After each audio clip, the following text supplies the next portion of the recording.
चाहती है कि हर काम में शुचिता भी आए और कम समय में हर व्यक्ति को अपनी योजना का लाभ मिल जाए। सबसे पहला तो यह है कि योजना है क्या,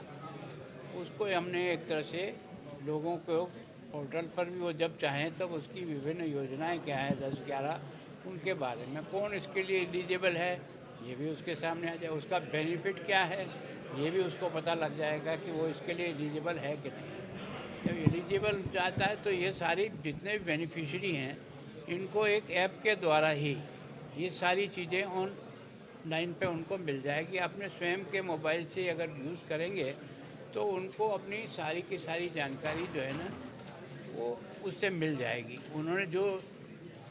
लगाई है एप्लीकेशन उसका परिणाम क्या हुआ है उसका भी उसको रिजल्ट मिल जाएगा। तो मैं सोचता हूँ एक तो काम में शुचिता आएगी,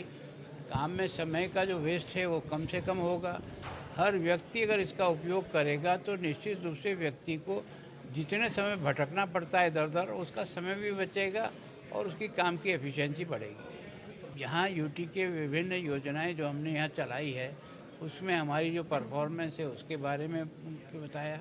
और फिर क्या है कि हम भी चाहते हैं कि हमारा यह जो है ना इंडस्ट्रियल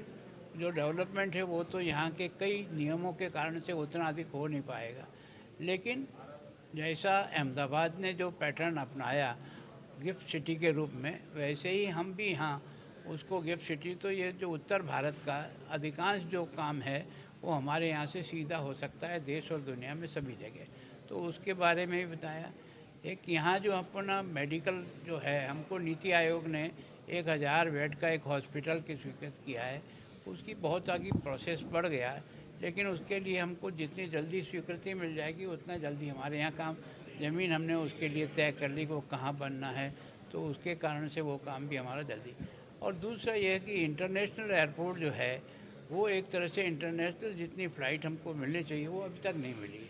वो हमें अधिक से अधिक मिले तो उत्तर भारत के सारे जो जम्मू कश्मीर से लेकर फिर दिल्ली तक जाते हैं और इतनी टैक्सियाँ डेली जाती है तो वो सारा लाभ हमको यहाँ से मिल जाए। जीएसटी स्कीम तो एक वास्तव में भारत के लिए और आज की तारीख में जब महसूस करते हैं तो हर आदमी एक तो टैक्स देना सीखा,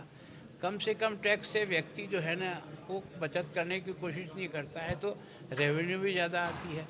फिर 18% और केवल जो है ना एक तरह से 5% दो स्टेप रखे हैं तो 12 और 28 को समाप्त कर दिया है, तो उसके कारण से भी लोगों को कम दाम पे अपनी चीज़ उपलब्ध हो जाएगी। तो एक तरह से